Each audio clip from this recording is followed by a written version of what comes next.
Salut! Aujourd'hui, petit problème avec nos tomates. Pourquoi nos tomates végètent? Alors c'est vrai que bon, cette année c'est pas facile de voir nos tomates comme ça. Alors surtout nous dans le Nord, hein. Je parle surtout dans le Nord parce que c'est vrai que vous m'avez répondu pas mal dans le Sud où ça allait plus ou moins. Mais c'est vrai que nous dans le Nord, c'est pas terrible en ce moment. Alors je vais vous donner plein de petites pistes pour essayer de trouver pourquoi ça va pas. Et en même temps, moi je vais vous donner une petite astuce pour pouvoir bien faire grossir, refaire un bon feuillage avec une petite potion magique.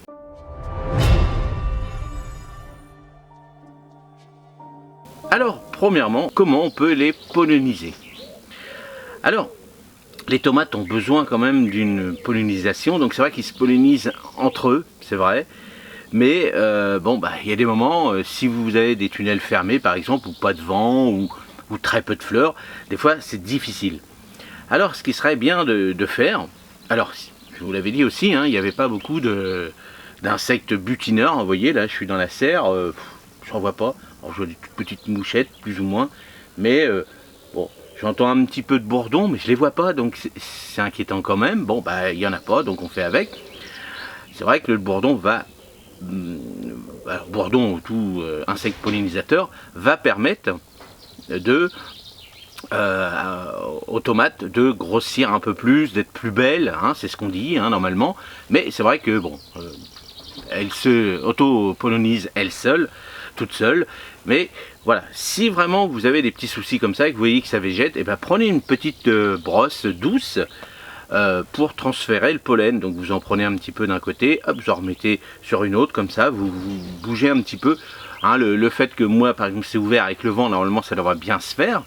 Mais voilà, on les aide. On aide un petit peu pour voir pourquoi ça végète comme ça.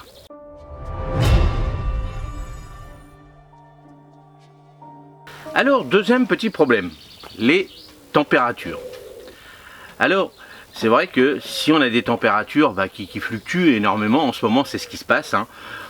En Normandie c'était ça, je suis même encore monté il y a à peu près 15 jours, ça a monté, descendu en dessous de 8 degrés, donc vous voyez, c'est pas terrible pour les tomates.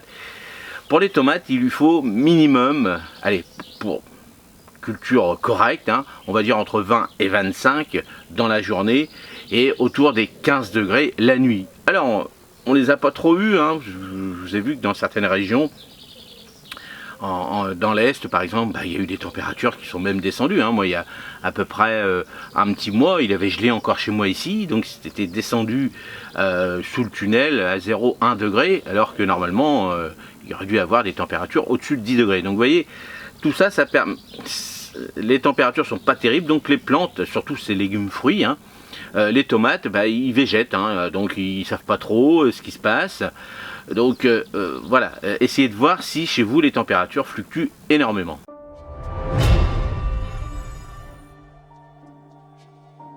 Troisièmement, les nutriments. Alors c'est ce qu'on va voir ensemble.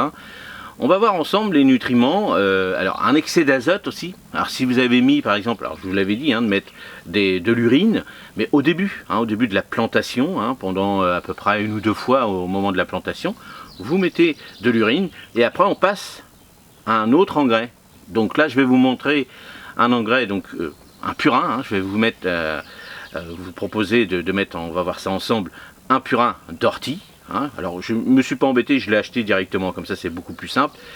L'avantage, contrairement à l'urine, on peut en mettre en début, mais il n'y a pas tout ce qu'il faut dedans, surtout quand on a des petits problèmes comme ça de carence avec nos tomates. Donc là le purin d'ortie, lui, va permettre de redonner avec tout ce qu'il y a dedans, toute la nutrition qu'il y a à l'intérieur, va redonner un coup de boost, va relancer un petit peu. Donc il va apporter un petit peu d'azote, mais il ne va pas apporter que ça, il va apporter aussi une bonne santé pour nos pieds de tomates, parce qu'on voit bien, ils sont chétifs, les fleurs c'est pas terrible, les fruits ils ont plus ou moins du mal à grossir. Donc on pourrait mettre aussi un purin de consoude, mais le purin de consoude, lui, va favoriser vraiment la floraison. Et moi pour ma part, donc je vais pas en mettre puisque j'ai déjà de la floraison, mais j'ai un problème de pollinisation. Donc là pour ma part, pour chez moi, je vais mettre un purin d'ortie.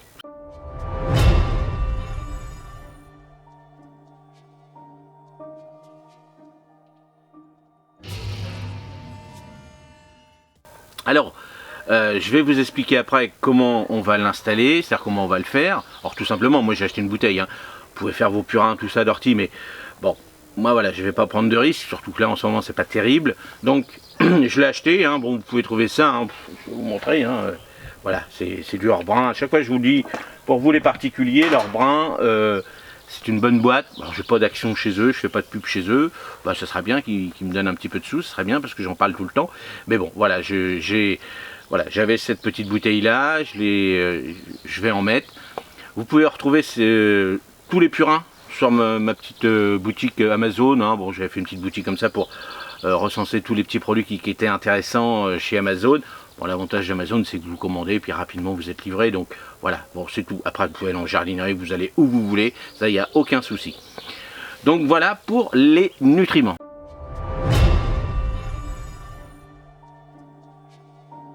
Alors quatrièmement, l'arrosage.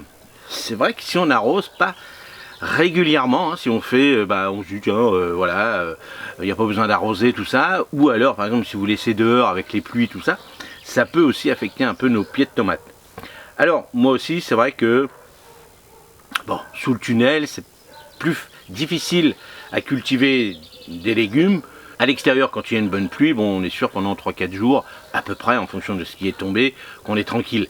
Sous le tunnel, c'est nous qui gérons nos arrosages. Donc c'est vrai qu'en fonction de la qualité de votre sol sous votre tunnel, il faut apprendre, si vous avez une terre sableuse, il faudra arroser plus. Si c'est une terre argileuse, on fait attention quand même, parce que si vous oubliez d'arroser, ça se craque et ça durcit énormément, donc c'est pas bon non plus. Donc c'est pour ça qu'il faut bien faire son sol à fur et à mesure sous le tunnel comme à l'extérieur dans nos potagers. Donc automatiquement, en fonction de la nature de votre sol, il va falloir vérifier vos arrosages. Donc les tomates, elles, aiment bien avoir toujours un petit peu d'humidité. Donc c'est pour ça que avant d'arroser, si vous avez mis du paillage, par exemple, vous retirez votre paillage, vous regardez, vous enfoncez votre doigt, et si ça reste encore humide, bon là ça va. Si par rapport à si vous avez arrosé il y a 2 jours, c'est encore humide, vous arrosez le lendemain par exemple. Donc vous voyez, c'est à vous de... Là on va pas vous donner des bons conseils pour dire il faut tant de litres, tant de trucs, tant de machins, à part ce que je vais vous donner tout à l'heure pour le purin, là ce sera obligatoire. Mais par rapport à votre nature de votre sol, là voilà, est-ce que vous arrosez 3 fois la semaine, est-ce que vous arrosez 2 fois la semaine? Bon, je pense qu'en période estivale comme ça, déjà 3 fois la semaine, ça sera déjà pas mal quand même, hein, ce sera un minimum, mais toujours regardez au pied de vos tomates, si c'est gorgé d'eau, n'arrosez pas. Le fait qu'il y ait un manque d'eau ou un excès d'eau peut inhiber la production de fruits.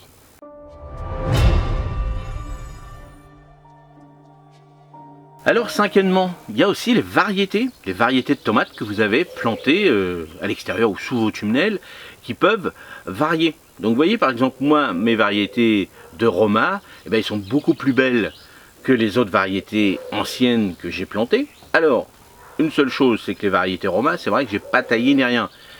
Est-ce que le fait que j'ai taillé cette année, parce que d'habitude ça marche, hein, malgré que je taille tous les ans, l'année dernière j'ai pas eu de soucis. Hein, l'année dernière j'ai eu pas mal de fruits et tout. Donc moi j'attribue plutôt ça aux températures, au mauvais temps, chez moi bien sûr, que le fait d'avoir taillé ou pas. Alors ce que je vous proposerai l'année prochaine, puisque cette année je vous ai proposé de planter en avance, alors dans mon potager, hein, c'est-à-dire chez moi, rappelez-vous des tomates Saint-Pierre, alors qu'à aujourd'hui on voit aucunement la différence. Est-ce que c'est la saison qui veut ça? Certainement, mais j'ai pas d'avance, donc c'est ce que j'ai voulu vous montrer cette année. Donc l'année prochaine, ce qu'on fera, je ferai quelques pieds de tomates, par exemple même une tomate Saint-Pierre, au même moment, je les plante moi fin avril à peu près, début mai, au même moment, donc je laisserai ces tomates Saint-Pierre dans un coin, parce que le problème que j'ai, moi j'ai un petit tunnel, mais si je taille pas, je peux plus circuler, donc je casse tout. Donc je ferai 3 autres pieds, ou 4 autres pieds, 3 autres plutôt, pour avoir de la place. Et puis je les laisserai complètement partir dans tous les sens, et puis j'en ferai 2 autres avec mes autres tomates habituelles, là où je les taillerai, et puis certainement l'année prochaine, si on a une bonne année, comme ça on verra la différence, s'il y a vraiment une grosse différence. Dites-le moi dans les commentaires si vous avez déjà testé ces 2 formats pour nous faire avancer. Alors bien sûr, plutôt dans le nord, nous dans le sud, j'ai mon frangin qui habite dans le sud, lui il jette une tomate comme ça pousse tout seul, parce que là-bas dans le sud, tout pousse tous ces légumes fruits poussent. Donc bon, voilà, plutôt dans notre région, ça sera plus comparable, on va mieux comparer quand même par rapport aux gens du sud qui eux ils ont de la chance pour tous ces légumes fruits, ils peuvent déjà se régaler en ce moment. Alors pour les variétés, donc c'est vrai qu'il y a des variétés qui vont être plus ou moins résistantes à ces températures-là, à ce temps-là par exemple. Donc par rapport à ça, donc alors aussi les hybrides, hein, les hybrides, eux ils ont été habitués à telle température, à résister à telle maladie, telle chose. Donc par rapport à ce que vous avez planté, c'est sûr que ça peut jouer aussi. Quand vous achetez vos graines, quand vous achetez vos plants, bon bah on vous dit attention, cette variété-là est plus résistante, on va dire au froid, au chaud, à la chaleur, peu importe, ou à l'eau aussi, hein, ça peut être comme ça aussi. Donc voilà, en fonction de ça, comment vous avez acheté vos plants, ça peut jouer énormément. Moi c'est des variétés anciennes, hein, marmande, ancienne marmande, cœur de bœuf, noir de Crimée, des choses comme ça. Donc automatiquement c'est des variétés, bon bah voilà, je sais très bien qu'ils ne donnent pas énormément, mais le goût, c'est une petite merveille.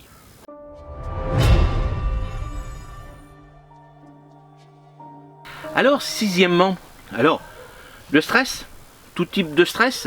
Alors s'ils ont eu des maladies, s'ils ont été infectés par des insectes, les conditions de croissance, hein, vous voyez ce qui se passe, c'est ce qui se passe en ce moment. Donc moi, pour moi, hein, je choisirais surtout le temps, pollinisation, et surtout le stress, hein, c'est surtout le temps, alors surtout les températures, je veux dire, mais le stress aussi, hein, tout ça confiné, c'est-à-dire mélangé.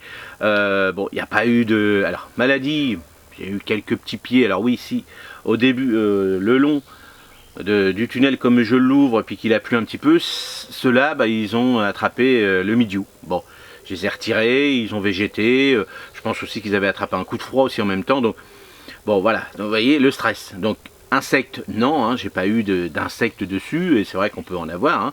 J'ai même vu dans des commentaires où il y avait des abonnés où leurs tomates ont été bouffées par les gastéropodes. Vous voyez, cette année on a eu vraiment tout plein de choses. Alors pour les maladies, bon bah bien sûr, on va surveiller, comme je vous ai toujours dit, hein, tout le temps, maladies, insectes, on surveille, c'est ce qu'on fait en ce moment, bah, on se pose la question, on s'inquiète de nos tomates, parce qu'on adore ça. Donc on va vérifier maladie. Donc moi c'est vrai que je retire les feuilles du bas pour éviter que les champignons remontent en haut. Bon, les tomates Roma ils sont un peu jaunes en dessous, mais ça va, le reste, le feuillage est beaucoup plus beau que les autres. Mais est-ce que c'était par rapport à cette année que c'était comme ça qu'il fallait faire? Peut-être, on ne sait pas. Mais voilà, surveiller, ça c'est hyper important. Et puis bah, si vous voyez les fruits qui commencent à avoir le cul noir, c'est ce que vous m'avez dit aussi dans certains commentaires, bon bah là on les enlève, hein, et puis le cul noir, bon bah je vous avais déjà expliqué, le fait du stress par rapport à l'humidité, tout ça. Si on peut réguler un peu tout ça, tous ensemble, ce sera pas mal.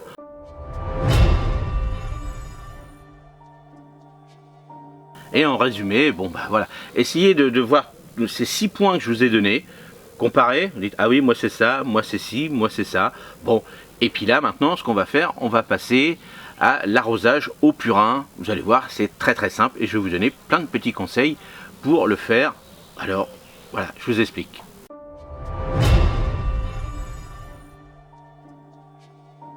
Alors on se retrouve devant les pieds de tomates, donc je vais vous montrer un ou deux pieds, hein.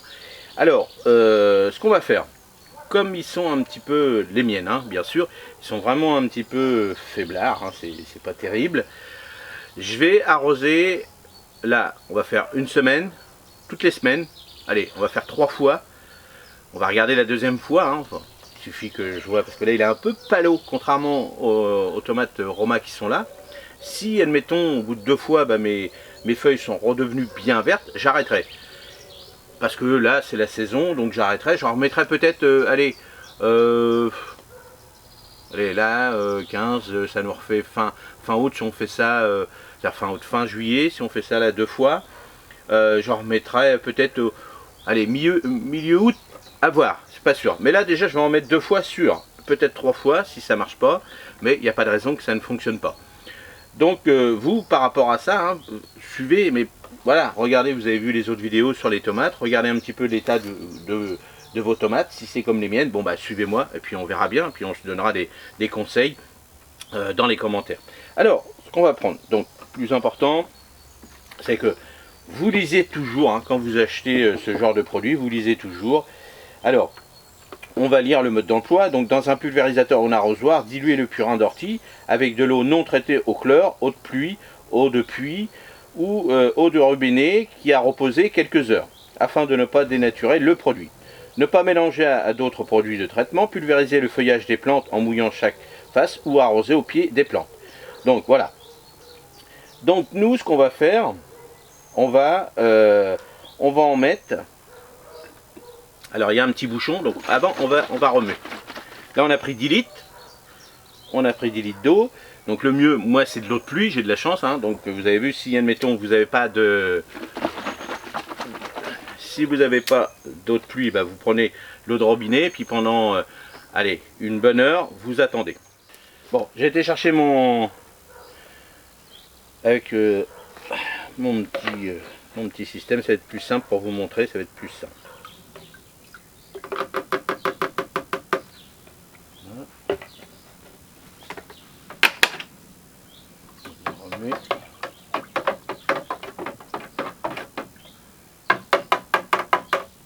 Voilà. Alors, ce qu'on va faire, on va en mettre à peu près 1 litre par pied. Donc vous voyez, ça 10 litres, 10 pieds. Bon voilà, entre 1 litre et 2 litres, on peut mettre à peu près. Moi je vais aller tranquille. Hein. Donc toujours sur un sol humide. Hein. Vous avez arrosé avant ou la veille, mais un sol, non pas un sol sec. Ça c'est hyper important, sinon vous allez tout brûler. Hein, quoi que vous mettiez comme engrais, il faut toujours sur un sol humide. Voilà, un pot humide, un sol humide, ça c'est encore une fois hyper important. Alors on y va. Hop. Allez, je vous montre là. Donc là, hop. Voilà, c'est la louche, hein. Mais je sais qu'on va pas dépasser les 2 litres. Bon. Et regardez, on va le faire comme ça. Regardez ça. Alors là, il y a combien? Je sais plus combien il y a là. Hop, à l'ouvrir.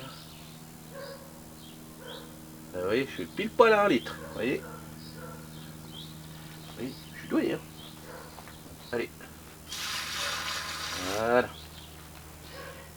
Et voilà, bah, puis je vais continuer. Hein. Hop.